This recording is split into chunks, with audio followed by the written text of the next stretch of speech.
Hello, happy June, happy summer if you're on the same half of the world as me.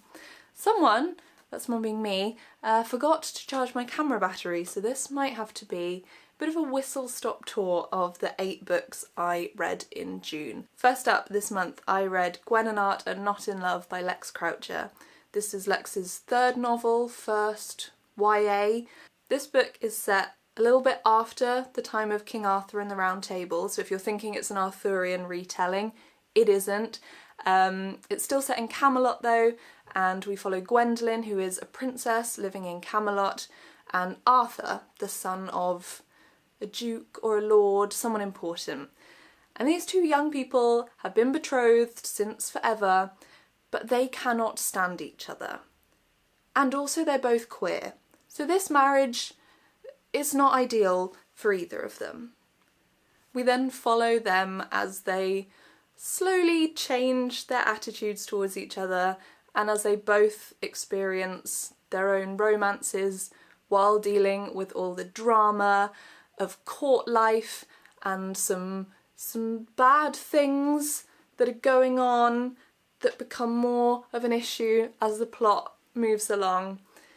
If you are looking for a really faithful historical novel, this isn't for you. None of Lex's novels are for you. There's a lot of anachronistic language and probably bits about the castle and Camelot life that aren't accurate to that sort of time.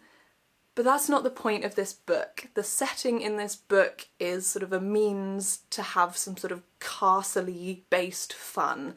And this book feels like watching the first few series of BBC Merlin, a show I absolutely loved, and I haven't found much that gives me that same sort of feeling, and so I loved this book. Plot-wise, not a huge amount happens in terms of big dramatic stuff. There's a lot more sort of relationship stuff and Gwen and Art working things out about themselves. There's not huge high stakes things happening every chapter, but I think that's sort of the same with Merlin. It was as much about the jokes and the different characters interacting as it was the big dragon and destiny stuff. So if you want sort of cosy, rom-com-y, historical fun, this book has you covered. I also went to see Lex talk about this book at one of their events in Waterstones in London, and it was great to hear them talking about the writing process and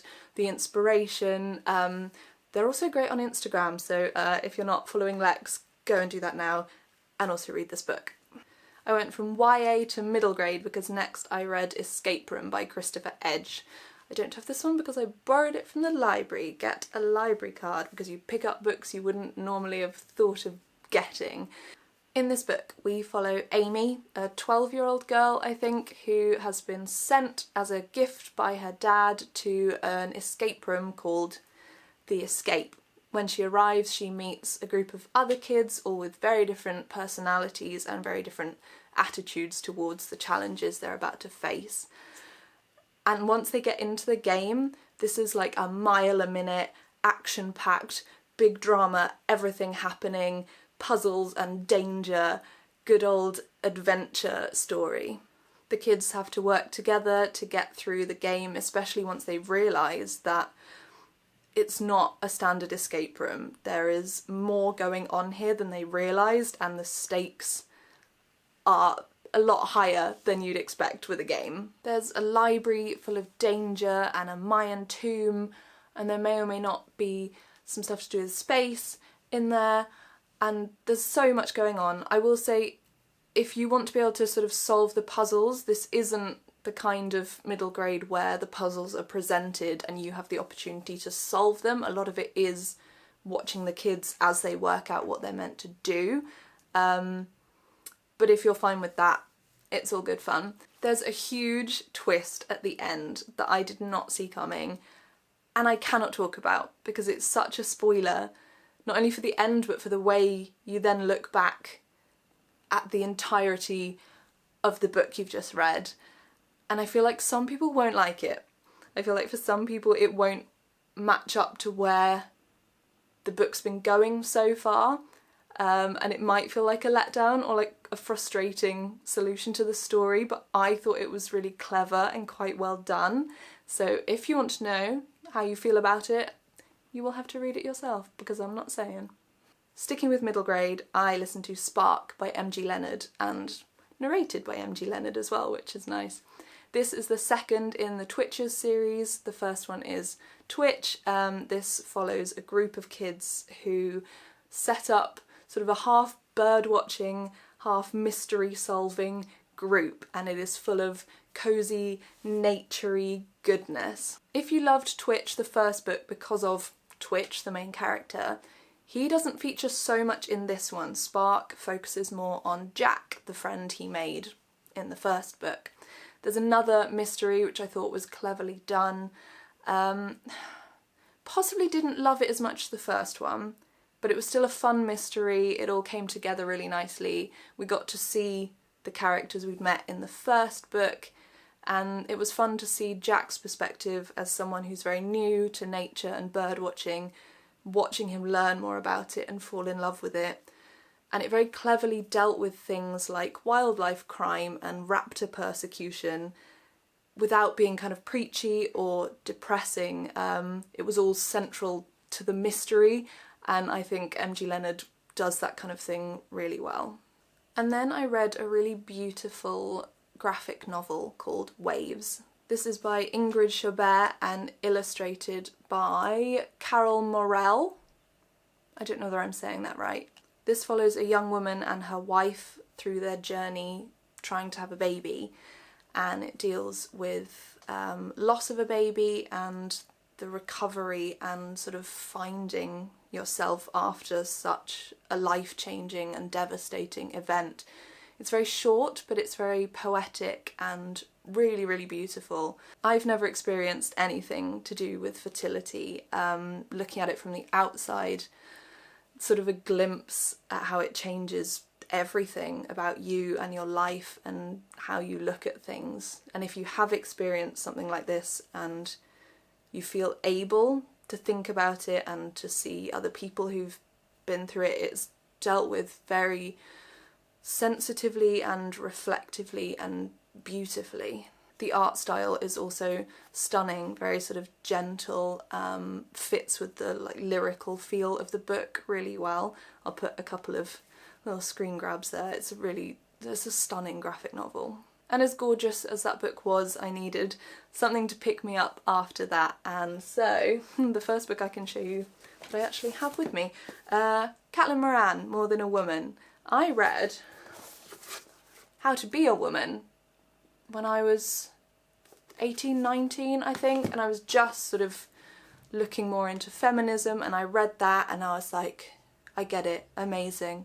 Caitlin Moran is the queen of feminism, she's sorted it. And this book, which was written a couple of years ago, is Caitlin Moran like, you thought I had it sus, didn't you? Yeah, so did I, and now I'm older, and here are all the new things I've learned about life as a woman. I thought that was the toughest decade of my life, and now I'm kind of middle-aged, and so this is a really honest and funny and frank look at approaching and going through middle age as a woman. And there are beautiful moments, and there are sort of the less fun bits about getting to this age, but also sort of the strength in it and the extra things you learn about yourself and you think you've got it sorted, and then you find this whole new version of yourself. It's about finding your priorities and finding your people and accepting that bits of you aren't gonna stay as plump and soft forever, and being okay with embracing your life as a hag and gardening instead of clubbing. Yes, sort of half terrified me about the middle age and half made me be like, I too will be a garden hag, and that will be quite fun. One of the things I found most interesting that I guess I knew subconsciously, but it's interesting to see it spelled out, is middle-aged women are kind of invisible in a lot of ways in the way society views them, but also, as Caitlin says, if you need a job doing, you want a middle-aged woman If you go up to reception, if you call a helpline and there's a middle-aged woman, you're like, yeah, she'll sort it, it'll be fine. So maybe when I'm middle-aged, I will feel competent, and that would be nice. Just as a note, Catelyn talks about quite a lot of things she's dealt with and that she's helped her family through, and that does involve some mental health, disordered eating stuff. So if that's something you don't want to be reading, just be aware that is covered in a fair amount of depth towards the end of this book. After that, I listened to The Undertaking of Hart and Mercy by Megan Bannan. This is essentially You've Got Mail in a fantasy setting. It's enemies to lovers with lots of letter writing and a big building romance. We follow Mercy, who is an undertaker trying to save her family undertaking business, and we have Hart, who is the sort of very sullen marshal. This world has kind of a zombie problem. Dead bodies can come back as these zombies, essentially, and he is like a ranger going out and dispatching the zombies and making sure they can't come back again. And once he's dealt with these bodies, he has to take them to an undertaker so that they can be cared for properly and sent off to the next world, life, whatever. And that means interacting with Mercy, and they have hated each other for years. And then Hart sends a letter on a whim, just addressed to a friend. In this letter, he shares a bit about himself, sends it off, doesn't think anything of it. The letter ends up coming to Mercy, and so they begin this pen-pal relationship, not knowing that they are each writing to this person that they cannot bear to be in a room with. And from there, it's very similar to You've Got Mail, except there's sort of fantasy frog horse things and zombie killing and these sort of death rituals that Mercy has to do. I felt like this book was trying to do a lot of things, because you've got the romance, which is the central thing, then you've got the zombie problem, then you've got a whole different fantasy level thing about demigods, and the world building never quite felt full enough for me. I didn't get a real sense of where we were or what this world felt like, and the romance felt like it suddenly went up about 18 notches and suddenly got a lot racier than I was expecting. But I think my main issue with this book was that they didn't really have a reason to hate each other. It all came from one conversation that I can't even remember, and they just sort of started sniping at each other.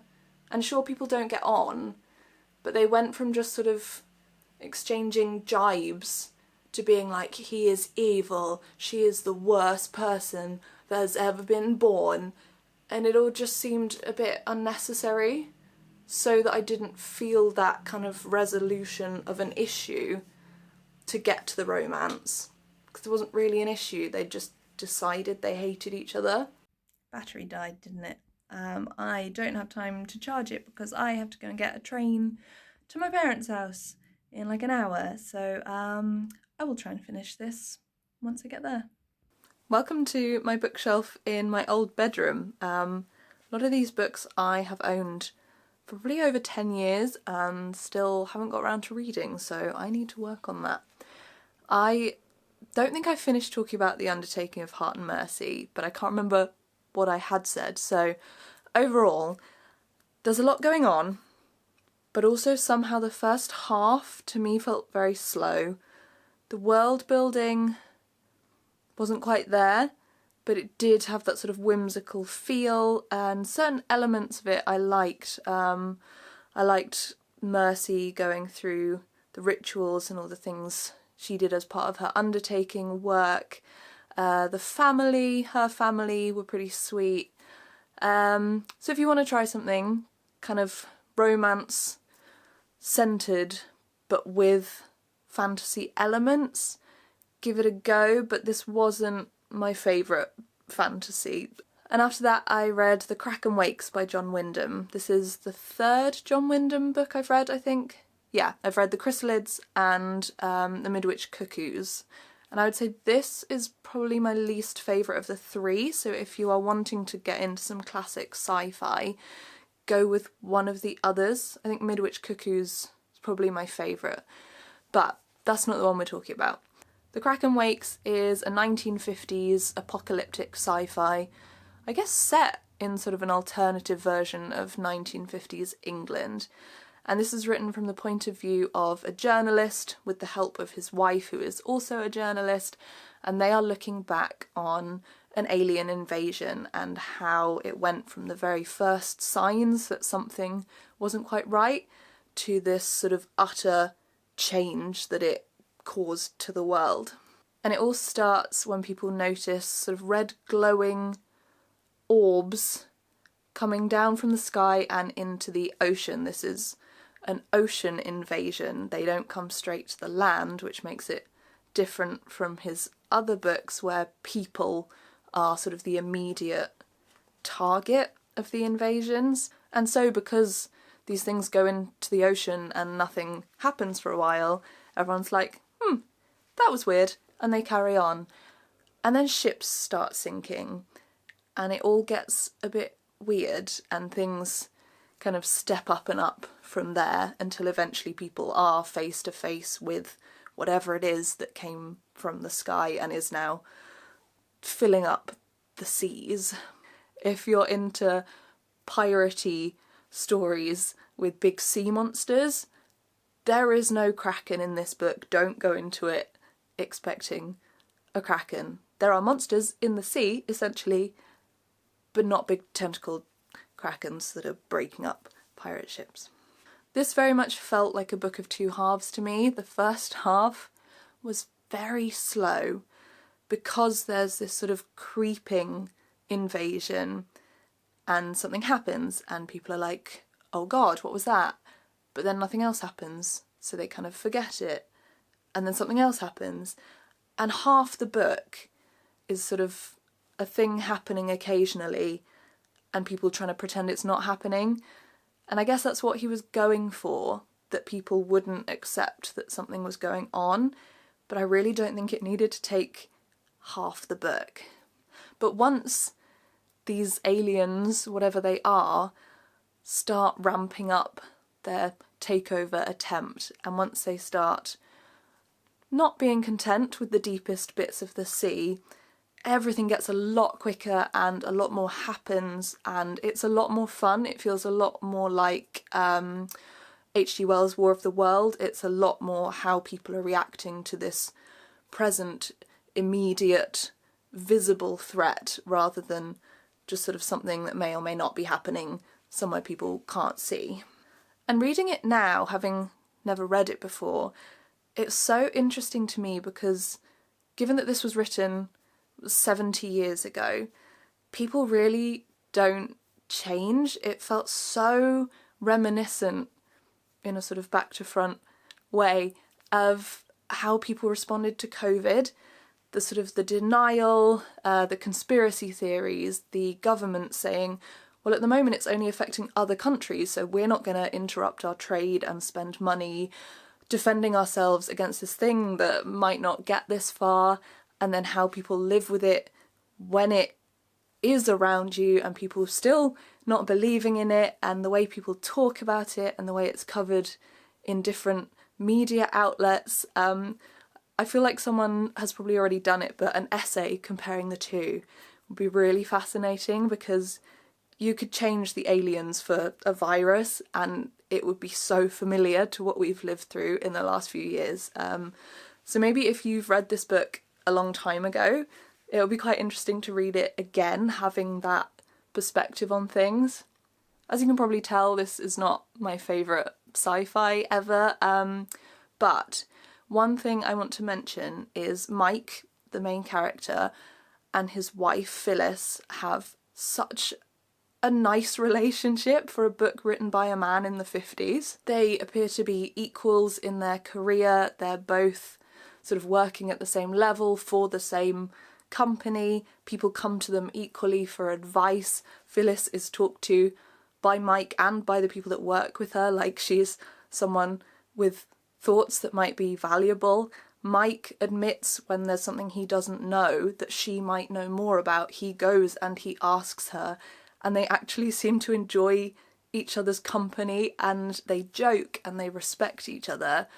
And that shouldn't be such an amazing thing to read, but for a sci-fi from the 50s, every time they had a conversation I was like, wow, he's talking to her like she's a person that he likes. So major points for that. And I ended the month with the absolute devastation that is Mouse by Art Spiegelman. This is a graphic novel that has been talked about a lot recently because it's been banned in certain places. This is a graphic novel about Art's father's experience as a Polish Jew during World War II and his time in Auschwitz. All the characters in this are depicted as different animals, so Jewish people are mice, hence mouse, and the Germans are cats, and so on. And it's such an interesting device because it kind of doesn't affect how human these characters seem, and the art is fascinating. It's so beautifully done. I also didn't realise there's sort of a frame story within this. We see Art going to see his now quite elderly father to interview him for the book, and their relationship, which is pretty strained. They're not best friends by any means, and seeing how his father is as an old man, partially as a result of everything he went through and partially just who he is, and seeing how he reflected back on all the events they're talking about. This book I think was originally published in 2 halves, and this one is the complete collection. So the first half is Art's father's time in Poland when everything was kicking off up to when he was taken to Auschwitz. And just, you learn about it in history, you learn about the ghettos, and you learn about everyone having their businesses taken away, but you sort of learn it as concepts, and following it from one person's perspective, seeing how everything stacked on top of each other until sort of everything was taken away from them, just completely changes how you look at it. I was going to say Art's father, Vladek, was incredibly lucky. Obviously he wasn't lucky because of everything he was going through. He had a completely terrible time watching everything he knew be torn apart for completely stupid reasons. But he survived so many situations where if he hadn't been really smart about it, or just if it had been a different person he was talking to, things could have ended so differently. He was in so many dangerous scenarios, and sort of a combination of his wiliness and complete luck got him through it. And just reading them all one after the other, yeah. And then having avoided all these other dangerous situations where he could have died through this persecution, he ended up at Auschwitz along with his wife. They were separated, they didn't know whether the other had survived. And again, he makes all these choices that could have gone so badly wrong, but ultimately helped contribute to him surviving life in the camp. And he's such an amazing man to read about. Just the bravery he had to show to stay alive is ridiculous, and reading it from the comfort of my nice sofa in my safe home, these books, I never feel like I can say I enjoy books like this, because you're reading about something so horrendous, but the way this whole book is crafted was incredible. And I think this is the best World War II book I have read. It's not easy. There's a lot of really nasty stuff in there, but that really nasty stuff happened, and I think it's important we don't shy away from that. So if you haven't read Mouse already, please do. I feel like I've done better this month. I've had several months where I've read a lot of books that were okay. I feel like I picked some better ones this month, and it's got me back into being excited. I always enjoy reading, but sometimes I'm just kind of doing it as a chill thing. Now I'm back to finding books that excite me and books that I really get a lot out of. So I'm hoping June will be a good one as well. I will see you at the end of that month to tell you how I got on. In the meantime, happy reading, look after yourselves, and I'll see you soon.